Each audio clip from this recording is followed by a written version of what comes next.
Now, on News Talk 105.9 WMAL. O'Connor and Company.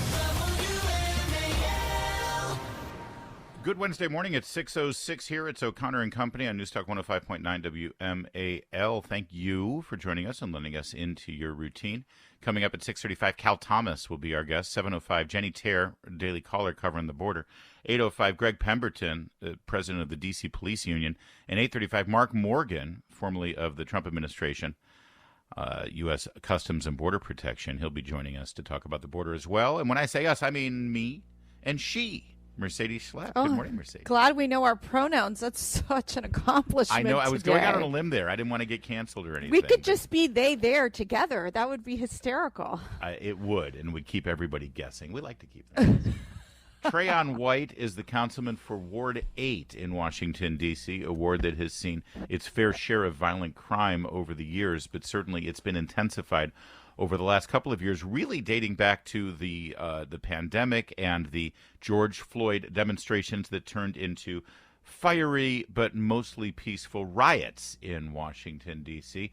And, of course, as he and his fellow council members have voted to defund the police, to castrate the police, to remove the police from the equation in solving the crime problem, he has now called for the National Guard. Literally, D.C. is a war zone, according to Trayon White. Just this summer, we have had 12 kids shot in the District of Columbia, and almost a dozen youth and young adults shot in our community as well. And we're here today standing in solidarity, saying enough is enough. How did this happen? I know those who live here know that we are clearly in a war zone. Absolutely. I'm going to say it again. We are clearly in a war zone.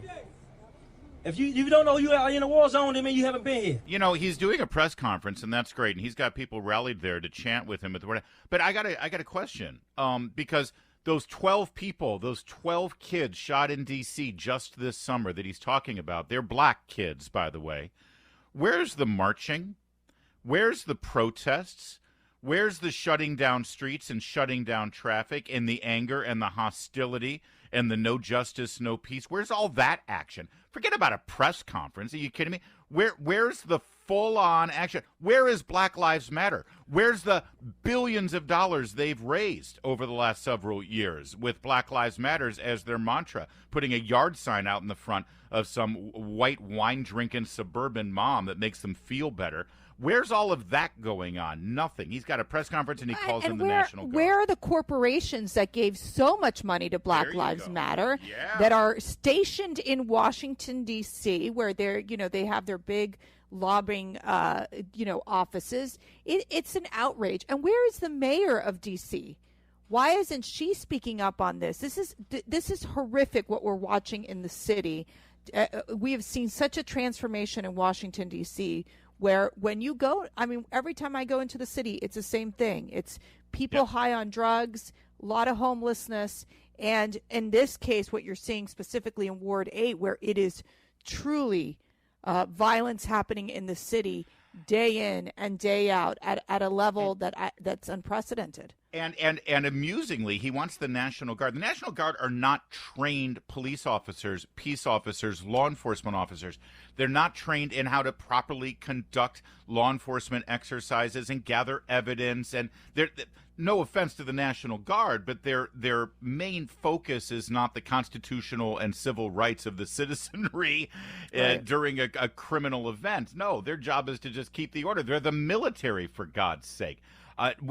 Obviously, the solution here is a robust and active police department. Trayon White, who led the charge in defanging D.C. cops, he said as much. 7D police department are down 33 officers in Ward 8 when the crime is the highest ever been in the last 20 years. We're in the process of uploading almost 300 officers by the end of this year. But guess what? The data reflects that by the time we upload 300 officers, new officers, inexperienced officers, we're going to lose almost 352 officers. We are in a shortage of officers in D.C. Wow. And again, I ask, Mercedes, how is this possible? I mean, the Democrats have full run in Washington, D.C. They're the ones who have been saying defund the police. The police are the problem, not the solution. Send social workers to a crime scene instead of cops. They're the ones who, by the way, keep instituting all these new gun laws because they claim that's going to make a difference. How is it possible that we've reached the point where Trayon White is calling this a war zone? They've had their way. They've had every policy they've wanted. They have. And I would say that he does mention that law enforcement is only one part of how we combat public safety issues. It's going to take it will take all of us to heal our community. I will say, let's add to this. Yes, we need to make sure our police has the police have the resources they need. That there is community policing where they're coordinating and working with with communities, with families to deal with this. But there are deeper issues that are happening here. This is Biden. What do they call it? Biden economy, like not working. Bidenomics, not working. Okay. You're talking about the aftermaths of COVID, where you have so many of these juveniles who never really settled back in, or, this place where you have higher drug use. You have single parent homes where they're struggling to try to keep things together. There are so many factors that are contributing to the violence, the mental health issues that we're seeing. Yes. So you got to address that all you do. Together. Root causes is something you got to address, and it's part of the cultural morass and the lack of fathers in the household, all of that and stuff. The lack of faith and church in these communities. 100%. But on a moment-by-moment basis right now, when you've got disorder in the streets, when you've got people who don't want to come into the city, the businesses shutting down, and just rampant violent crime everywhere, first, you need to stop the hemorrhaging. You need cops. Yes. And by the way, the D.C. Police Union put out a statement here with this call for the National Guard. They replied and said, hey, how about maybe we just repeal some of the nonsense that was passed in 2020 that prevents cops from doing their jobs? Exactly. This is all about the reaction to George Floyd. Joining us coming up at 8:05 is the president of the D.C. Police Union, Greg Pemberton. He will expand on that for you, and we'll ask him exactly what they mean by that. Meanwhile, this is directly connected to it. On Friday, the Biden administration called on all federal workers to return to the office this fall. No more remote working at all. And listen, I get it. The pandemic is over. However, how many studies do we need to see here, Mercedes, that shows that employees can be just as effective, if not more effective, and more productive working remote? The quality of life is better for those employees, but also the quality of life is better for the employees who do have to go into the office because traffic is better, congestion is better, and here's the bottom line. If I had to go and work in one of these war-torn city neighborhoods, I would look for another job.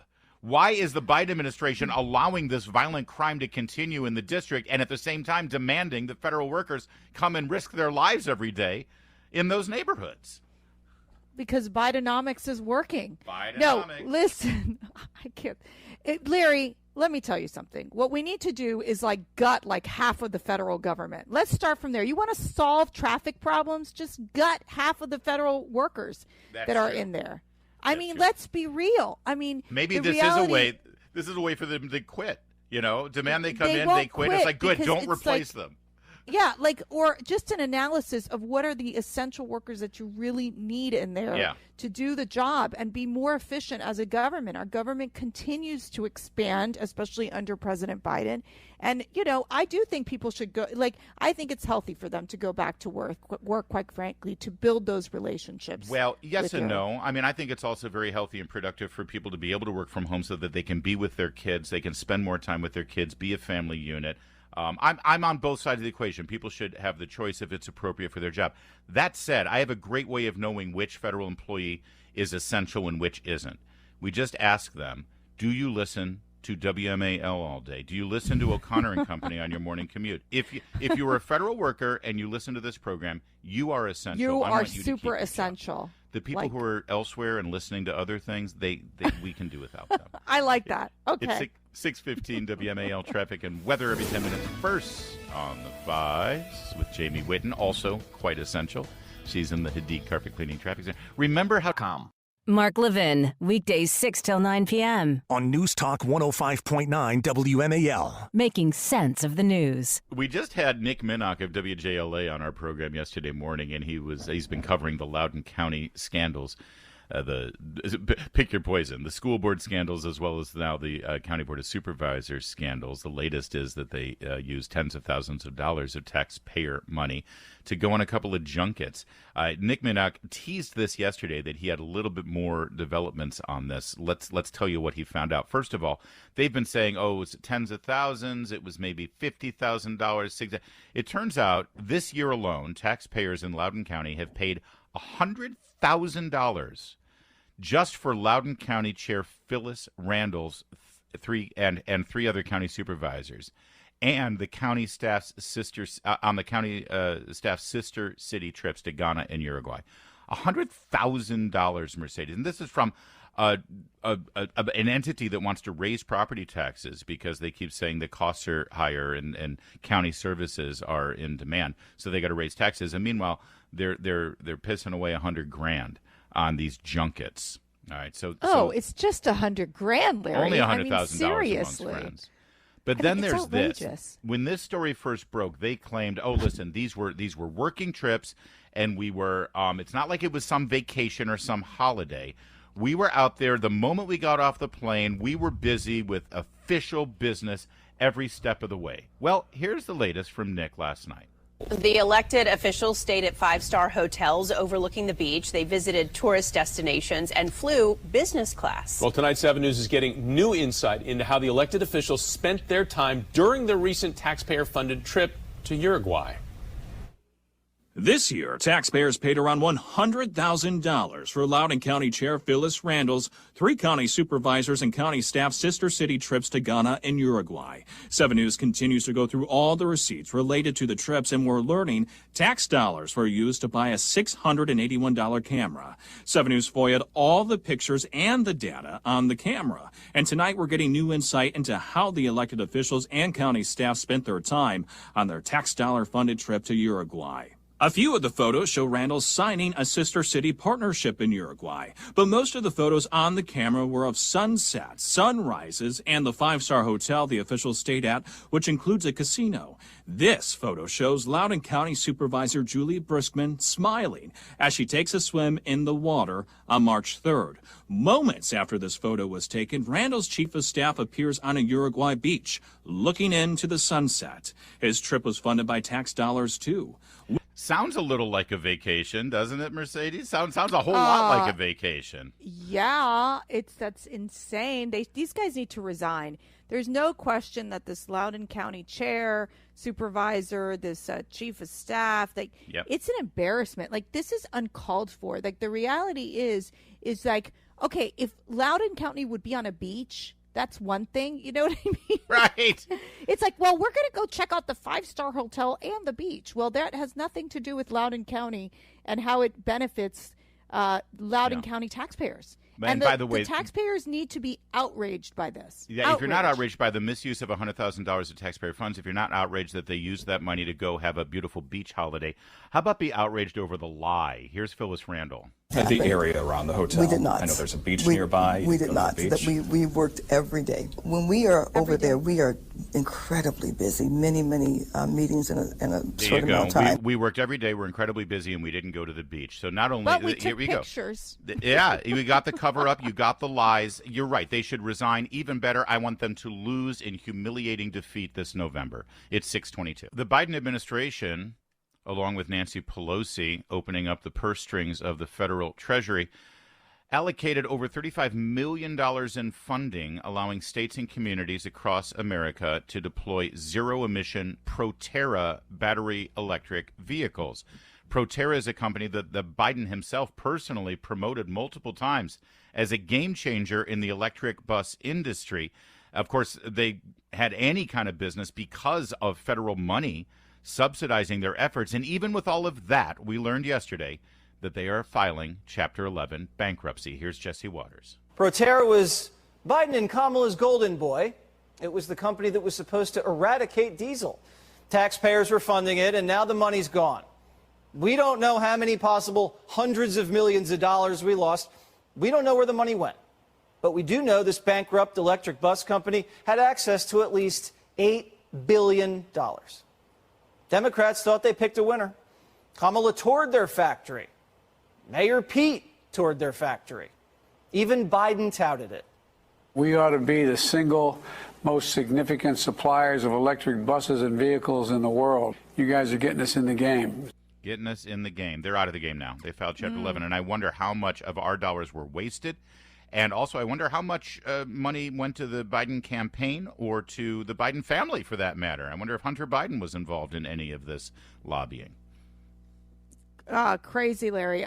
This is outrageous. No one wants to be driving these big vehicles, heavy trucks and vans as an EV. That there's a little market for that. So, again, it's like Solyndra Part 2. It is a lot like Solyndra, for those of you who remember the Obama corruption. It's very similar. It's every time they tell you about green jobs and green businesses, understand that the green is money in their pockets. It's 6:30. WMAL-FM, Woodbridge, Washington, a Cumulus media station. Making sense of the news. News Talk 105.9. News now On News Talk 105.9 WMAL. O'Connor and Company.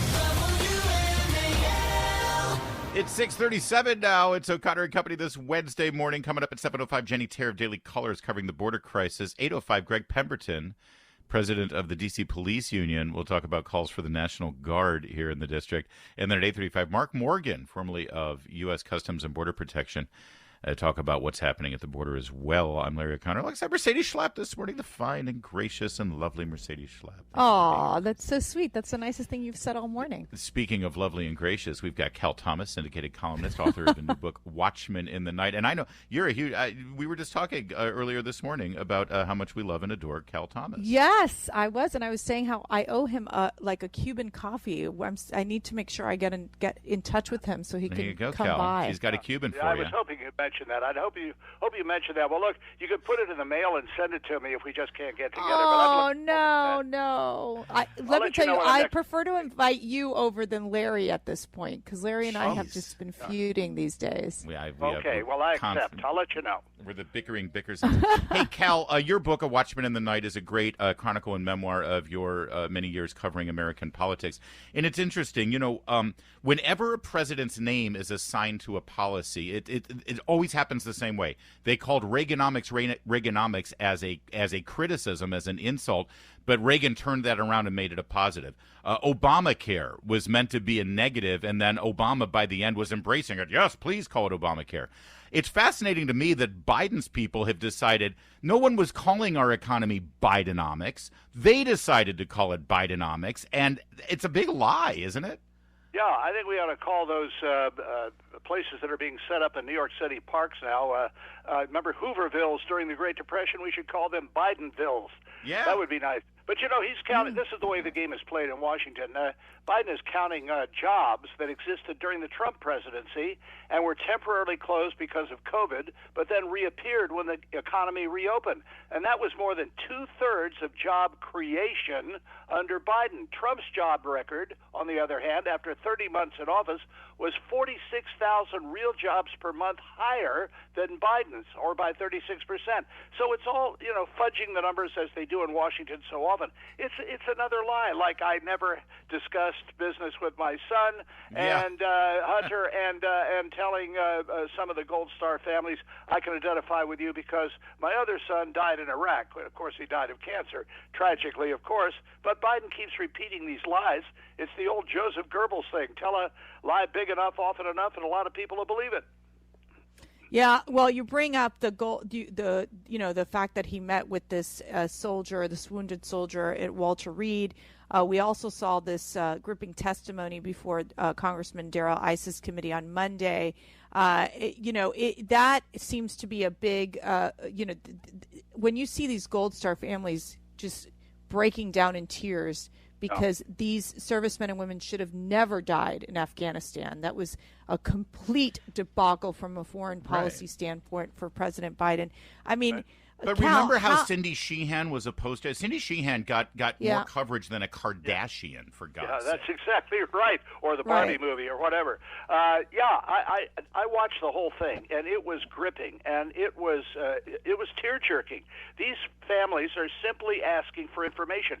Their children's cell phones were confiscated and SIM cards removed before they were given back to the families. Why was that done? There's so much cover-up going on here. They're not getting any information from the Biden White House or from the Biden Defense Department, and all they do is say, well, it was an orderly withdrawal and it was a very successful operation. Well, it's not a successful operation. One of the snipers had the terrorist who had the bomb pack on himself in his sights, but he couldn't get permission from higher up to take him out. How is that a war? I mean, you have to get permission for higher up when you get a terrorist in your sights? Come on, man. And no one lost their job, Cal, after all that. In Washington, in Washington, you never lose your job. You get promoted. If anyone knows Cal Thomas, they know that he is nothing if not a soccer fan, especially women's soccer. Yeah. Cal, you must have been devastated to see the performance of our U.S. women's national. I'm told that if you criticize these women, you're unpatriotic. Are you buying that? No, I love women's sports. I love women's golf. I like the women's tennis, mostly because of the outfits. But, I'm an older guy, so I'm a sexist pig. But anyway, look, that's how we get canceled right there. Yeah, politics ought to stay out of sports. The whole Bud Light thing ought to be an example. The business with Colin Kaepernick taking a knee during the national anthem, that cost the NFL millions upon millions of dollars and empty seats at football games. People go to games, people watch sports for entertainment to escape the politics. They don't want politics in the sports. And this Rapinoe woman had, she's done a lot of harm to women's soccer by making her political statements and her anti-American statements, frankly. And I don't think they're ever going to learn the lesson, but they should, because sports is a business before it's anything else. Yeah. We also saw that New York City, dealing with all these illegals that are pouring in and they're also dealing with the homelessness issue there. And now you see Mayor Eric Adams wanting to use public parks, considering Central Park and soccer fields, talking about soccer, to house them. How does this all play out as we're starting to continue to see this lack of control at the border? Well, it's the old NIMBY, not in my backyard thing. The governor of Massachusetts yesterday, too, who had earlier touted the joy of sanctuary cities, and we're open to people who want to come from anywhere, now saying, we don't have any more room. We can't do this anymore. And you got Mayorkas and others saying the border is secure. The border is not open. It's baloney. Are you going to believe him or your lying eyes? This is a tragedy, not only for the migrants, but for American citizens who deserve better from their elected leaders. Amen. And it's really sad to see Massachusetts doing this. I thought hate had no home there, Cal, but, who knew? Yeah, well, Cal Thomas, Watchman in the Night and future coffee date for Mercedes Schlepper. Mercedes, if I were you, I would dress very discreetly and conservatively. What do you think, dress in my tennis outfit? Is that what Cal's got? Yeah, exactly. I know that you're a tennis player, and Cal's got a thing for those little skirts, so watch yourself. Yeah. Thanks, all right. Cal. Bye. Mercedes Schlepp, the first time I ever heard about ESG and how it relates to corporations and the kind of liberal crap that they're pushing down our throats, it was at CPAC. It was Will Hild. You introduced me to Will Hild, who runs consumer research, and he was blaring the siren, years ago about this. And now we've learned exactly what ESG is. Here in the words specifically of Larry Fink, CEO of BlackRock. This is him saying to the New York Times what he was doing with all of the capital that he invests in these companies. Well, behaviors are going to have to change, and this is one thing we're asking companies. You have to force behaviors, and at BlackRock we are forcing behaviors. Forcing behaviors. They get on these boards. This is why Coca-Cola criticized Georgia for very real and normal sound voting regulations that they put in place. This is why you see Bud Light embracing Dylan Mulvaney. It's ESG. And ESG is now exposed for what it is. And what a great development we learned last night. S&P Global is no longer publishing ESG scores along with its credit ratings. The company is adjusting its approach in response to investor feedback. In other words, Target and all of these companies that have gone woke, they've done it because major money has forced them to do it and given them an ESG score, and now it's backfiring. And you and your friends at CPAC, your pals over there, have a big you should take a victory lap on this because you've been talking about the wokeness of corporations for many years now.